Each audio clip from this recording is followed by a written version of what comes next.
Labor Talks was John DeRozier, recorded at Chippewa Valley Community Television in Eau Claire, Wisconsin. Good day and welcome to Labor Talks.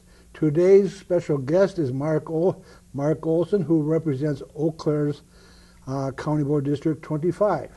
Mark is a newcomer to the Eau Claire County Board. That is, he has spent less than 10 years on the county board. How about that? Now, he is also a retired firefighter, and on that note, Mark, welcome to Labor Talks. Thanks, John. Thanks for having me here. Okay. Now, we mentioned that you represent District 25. Approximately where in Eau Claire is that, and what can you tell us about the constituents you represent?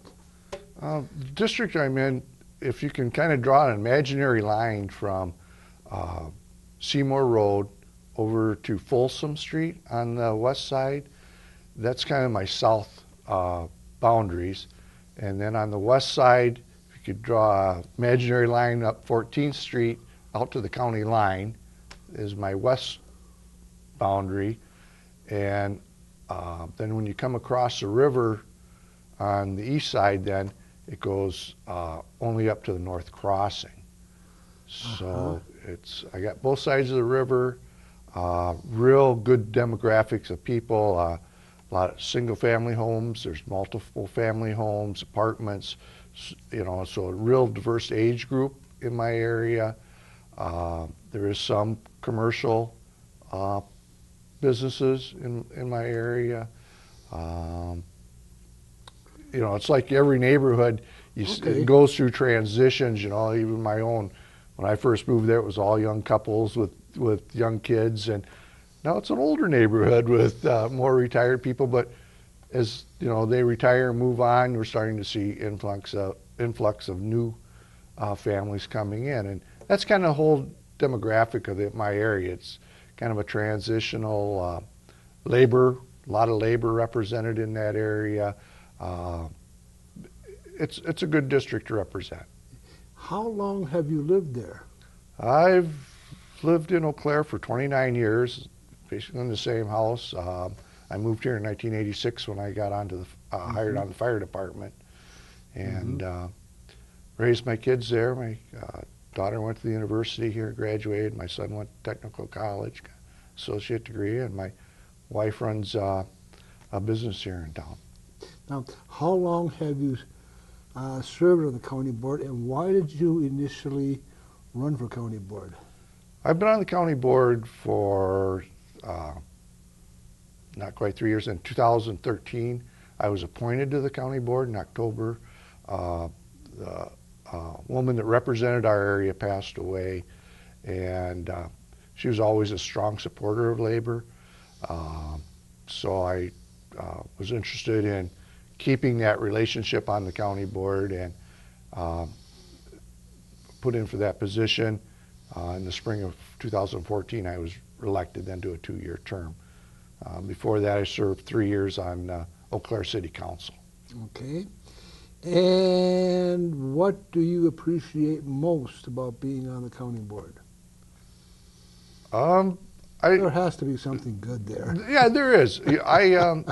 Like I said, I used to serve on the city council and then moved to the county board, and I prefer that structure on the county board where you have the committees that review issues as they come up, depending on how it relates to a committee. It may go to 2 or 3 different committees to be reviewed before it comes to the board. So it's been worked through. People have an idea, you kind of know when it comes to the board, a lot of people have had input to it, and a lot of the problems have been hashed out, and you still have a chance to put your concerns in. Where on the city council, you got it on Monday night, and Tuesday you had to make a decision. Wow. And so it was real tough to do. So that's why I like the board a lot better for that reason.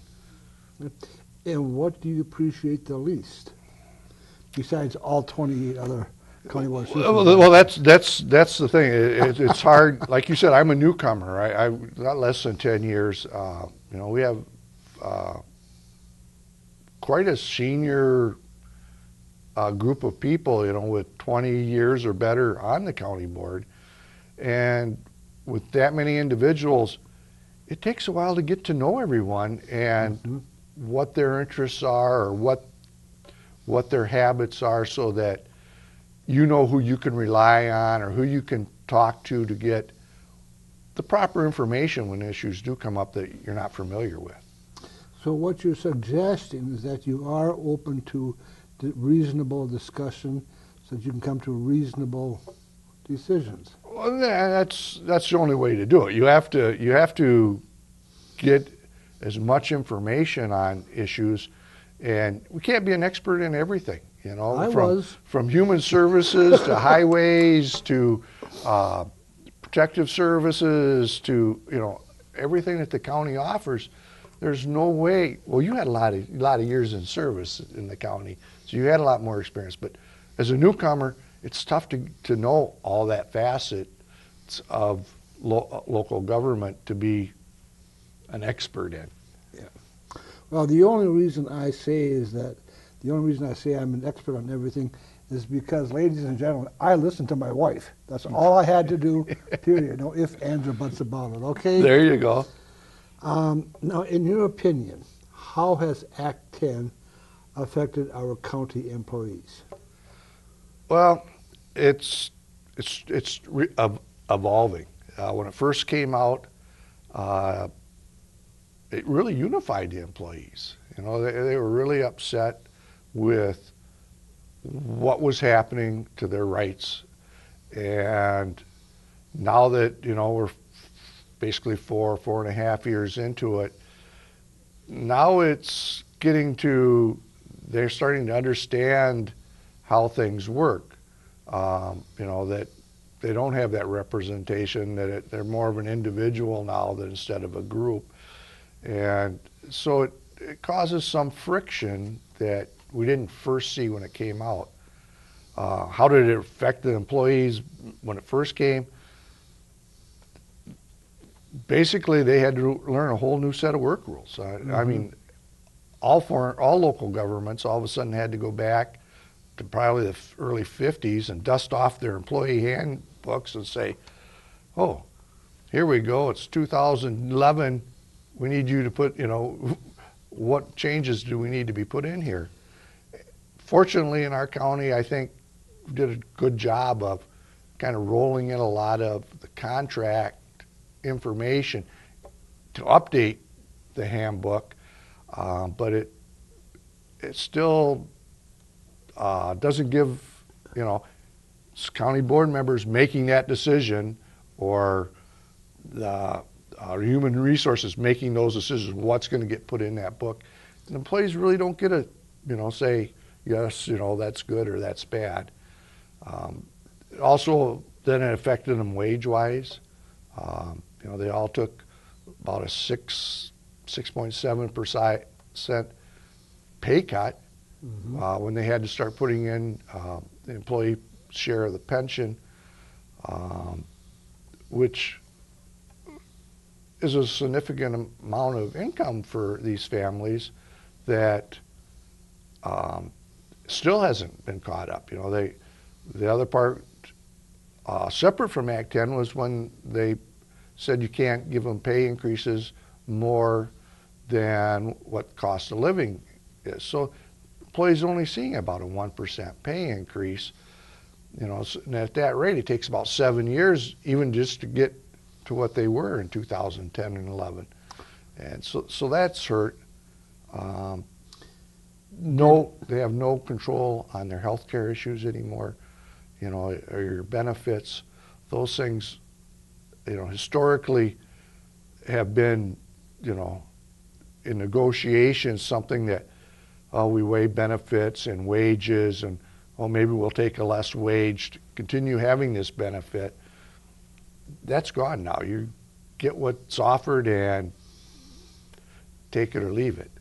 Is it safe to say that you really don't have true negotiations, especially when it comes to wages and benefits, that the negotiations are extremely limited?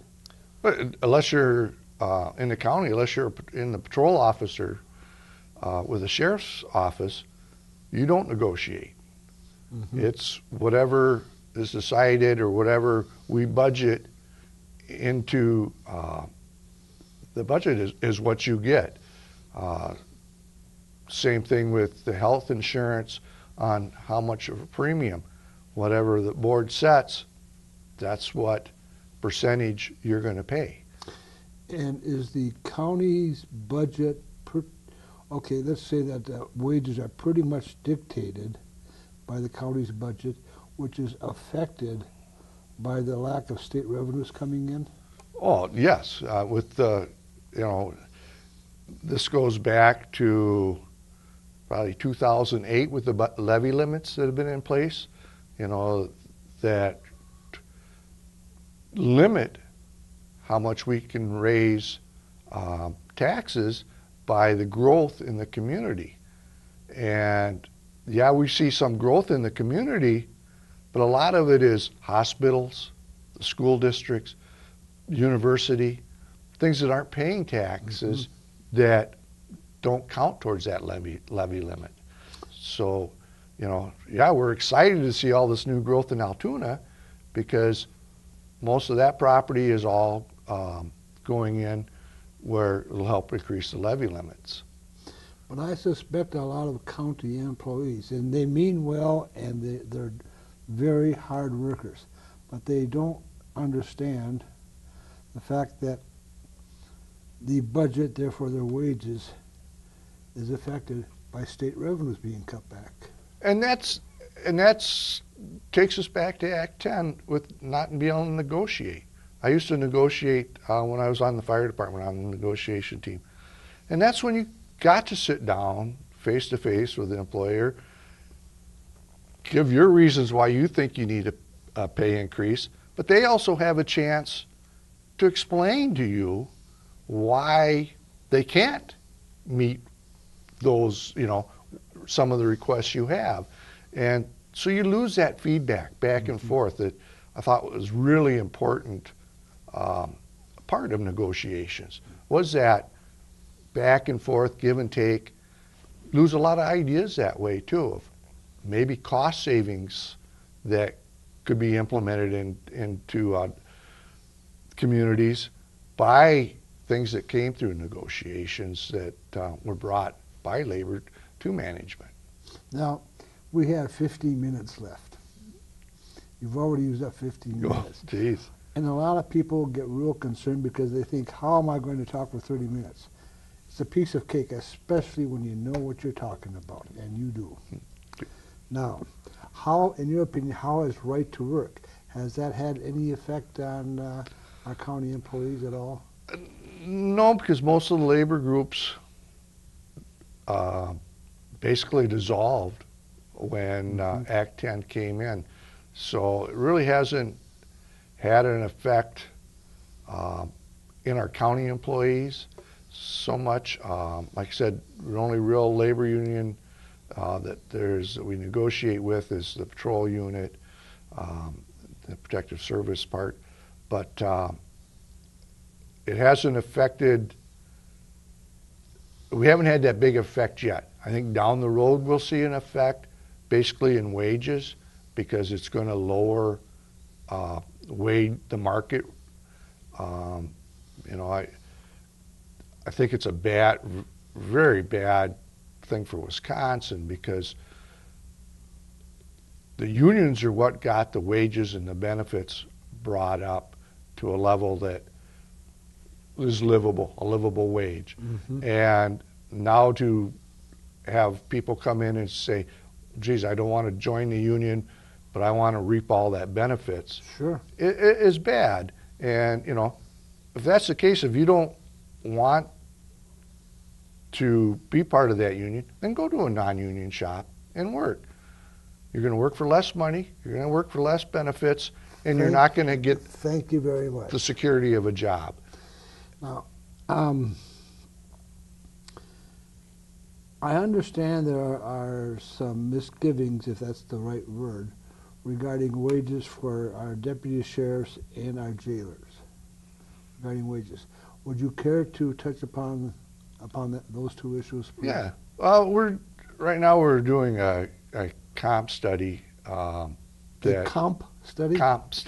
Compensation study that we just got the results back about 6 weeks ago. And so it's been going through committees, being reviewed, and trying to answer some questions to that. There is some concern, before they always negotiated what their pay is. Well, we've found out lately that we're behind in the market in our wages, not just public wages, but private wages also. We're not getting candidates for positions from office personnel to secretaries to legal secretaries, and even in the jail, not getting quality of applicants that we think we should be getting. So we had this study done, and it came back, and we found that the jailers were one of the groups that was very much underpaid in comparable to the counties and the communities of our comparable size within the state. And the problem that we're facing now with the jailers is that even with multiple years of service, 10 years, 15 years, the new starting wage would be higher than what these employees were making. Mm-hmm. So basically they're losing any longevity or seniority that we used to consider when we were union groups, and they're all going to be starting back basically on step one. This new pay system runs a step 1 through 16 with increases through each step. And so the majority of them will be starting at step 1. So it doesn't matter if you had 15 years of service in or if you started yesterday, you'll be making the same pay. And there's some frustration there on their part that, geez, I've worked here this long, why? The problem is there was such a pay discrepancy before that they're still getting a significant pay increase, but it's the same one that, if you had a lot of years of service, you're getting that same increase that the guy did that started day one. And you're pretty much locked into that, aren't you? Yeah. We spent a significant amount of money having this study done, and to say, oh, well, thanks a lot for all this work, we're throwing it out, and we're, going to go back to the old system of everybody in the county gets 1%.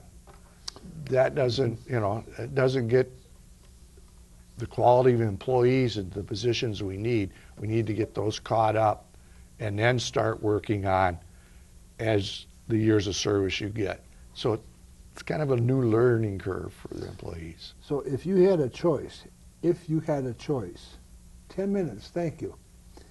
If you had a choice between giving your jailers and your deputy sheriffs a healthy pay raise as opposed to no pay raise, which would you take? Well, I take the healthy pay raise. It's a no-brainer, I know. Right. I mean, they spend their money in the county. Mm-hmm. They live in the county. So that money is coming back to us in revenue, in property taxes, in sales taxes, supporting the businesses that are here so they can pay their property taxes and their things. So it's a good thing. It's sad that it got so out of whack in such a short time. I guess if they were that far behind before Act 10 went in and mm-hmm. just never negotiated well enough to get to where they are, or if it's that much change. A lot of it's change because, without negotiating now, counties are having, Chippewa County just went through having one of these studies done. City of Eau Claire just went through having it done. There's other counties that are having these compensation studies done. So we also have to look at, before we always only compared public entities when you negotiated. You didn't go and say, oh, what's a law firm paying their legal secretaries for a salary? You never worried about that because we had that package of great benefits that we could offer. Well, that's gone now. Mm-hmm. And so now we have to meet that wage of the private industry out there. Some of the areas that we ran into problems also were truck drivers for the highway department. Summer help, couldn't find any. Why? The sand mines are hiring them, paying a much higher wage than what the county was offering. So, those kind of adjustments had to be made. They're things that are, fairly new to the community that we have to consider. Now, I'm going to return to the jailers and the deputy sheriffs. They have, especially the jailers, they have what I consider to be a pretty dangerous job. And are we losing jailers and or deputy sheriffs to other counties, out-of-state positions, private business? Are we losing people in those departments? I don't think we're losing the deputies. Now there's a difference between the deputies who are out on the road Yep. and the correctional officers that are in the jail. Right in the jail. There's complete separation there of the two groups. And there's different training involved and certification levels and all that. So patrol officers are different. They still negotiate everything else. The correctional officers has a significant turnover. Part of it is they move on, become patrol officers, either in our county or in other counties. Or some get into the position and realize certainly what they want to do. It wasn't what they expected as a job. And there was some pay differential that was significant that had gotten corrected just about the time Act 10 went in, right before it went into effect, that they did get some pay increases and kind of turned that around. We were losing a lot going to Chippewa County, to the jail up there. And that kind of swang now the other way. We're about the same wage, but a lot better working conditions in the new jail. It's a lot nicer facility to work in, more modern, a little safer. But one of the things I have been hearing is there's some concern about 12-hour days, and that is, does take an adjustment for some people to go to. Now, patrol officers, they have kind of a split. About half of them work 8-hour days and half of them work 12 hours. And it's maybe something that we need to consider looking at in the jail also, that maybe 12 hours in that environment isn't the right thing to be That's doing. That's a lot of time. Yeah. Way too much time. Now, you're on the Human Resources Committee, and can you briefly describe what you can, quote, negotiate and not negotiate? Well, with the majority of the employees, there is no negotiations. Thank you. The patrol officers, they're still in the same position they were, as be able to negotiate their wages, their hours, working conditions, general work rules, that thing. But the other employees basically get what is offered. So I think it's, I feel it's important that I'm on that committee, coming from the union side, that I can say, hey, this might not be the right thing to do. Let's consider, addressing it in another manner, or we're looking at possibility of changing our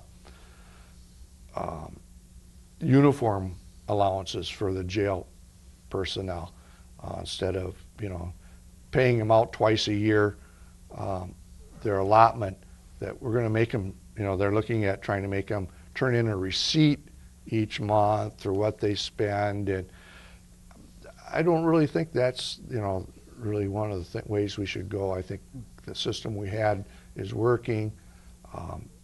Majority of those people, even patrol officers, they spend more out of their pocket buying uniforms and that than what we actually give them. So I don't think it's really that big of a... Basically what it comes down to is that you have some wiggle room with wages and benefits and their premiums. Is that about it? We really don't have any wiggle room on their wages because we're pretty much locked by what we can do with our tax levy. The benefits, yeah, there is some wiggle room, but there again, you're still locked because we can only put so much money into wages. You know, we can only raise the wages and the benefit package by so much, you know, by the new growth. And so that really limits what we can go or what we can offer them, because if the money's not there, they're going to have to be the ones that pick it up. Now, is there anything we haven't covered that you'd like to mention? And you've got 1 minute. I just we're here to help you. Yeah, I just think that you know, the county employees are fortunate that they haven't been slammed as bad as they could with basically losing all their work rights. And so I really applaud the county board before me and the group I work with now for having consideration for the employees. Good. The other thing is, you know, it's with election years coming up, it's important that people get out and do their part to help the candidates that they feel are going to help their community. And, you know, it doesn't cost you a penny to go and talk to your neighbor and let them know, you know, hey, this might be the person that we should support. So, you know, do it, you know, don't talk bad about government unless you're willing to do a little bit about changing it or helping it along. Well, that's our program for today. Please contact your respective legislators and let them know that you support CVC-TV, that is Chippewa Valley Community Television. I apologize for my lapse. As always, we can be seen on channel 993 every Wednesday at 7:30 p.m., every Saturday at 12:30 p.m., and of course we're still on YouTube. Just Google YouTube and there we are. My thanks to the audience and my thanks to Mark Olson. I think I'm losing my mind at this stage of the game, and I apologize for that, but Mark, thank you very much for being with us. Thank you. Thank you.